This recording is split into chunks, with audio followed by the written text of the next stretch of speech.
Hi అండి, అందరికీ నమస్కారం. నా పేరు Kanchana. Welcome to our channel సాహి రష్. ముందుగా అందరికీ వినాయక చవితి శుభాకాంక్షలు.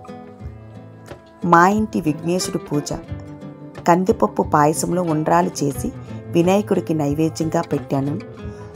ముందుగా మట్టి వినాయకుడిని సిద్ధం చేసుకున్నాము.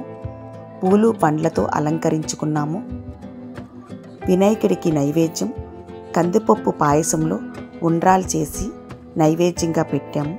కందిపప్పు పాయసం ఉండ్రాలు ఎలా చేశానో చూసే ముందు మా ఛానల్ని లైక్ చేయండి, సబ్స్క్రైబ్ చేసుకోండి. కొబ్బరికూరు, పంచదార, యాలకుల పౌడరు, బియ్యం పిండి. 1 కప్పు బియ్యం పిండికి 2 కప్పులు వాటరు, 3 స్పూన్స్ పంచదార, 1 స్పూన్ యాలకుల పౌడరు, కొంచెం కొబ్బరికూరు వేసుకొని బాగా ఉండలు లేకుండా కలుపుకోవాలి. చల్లారిన తర్వాత ఉండలు చుట్టుకోవాలి. 1/2 కేజీ కందిపప్పు కుక్కర్లో మెత్తగా ఉడికించుకోవాలి. 1/2 కేజీ కందిపప్పుకి 3 పావులు వాటర్ ఎసరు పెట్టుకోవాలి. 1/2 లీటర్ పాలు మరిగించుకోవాలి. 1/2 కేజీ కందిపప్పుకి 1/2 పావు బియ్యం పిండి ఉండలు లేకుండా కలుపుకొని సిద్ధం చేసుకోవాలి.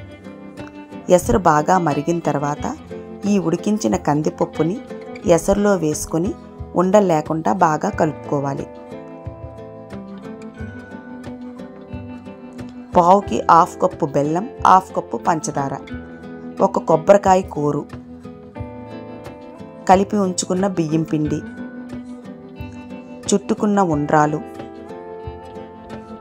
యాలకుల పౌడరు, మరిగించిన పాలు వేసుకొని బాగా కలుపుకొని ఉడికిన తర్వాత స్టవ్ ఆఫ్ చేసుకొని 1 స్పూన్ ఉప్పు వేసుకోవాలి.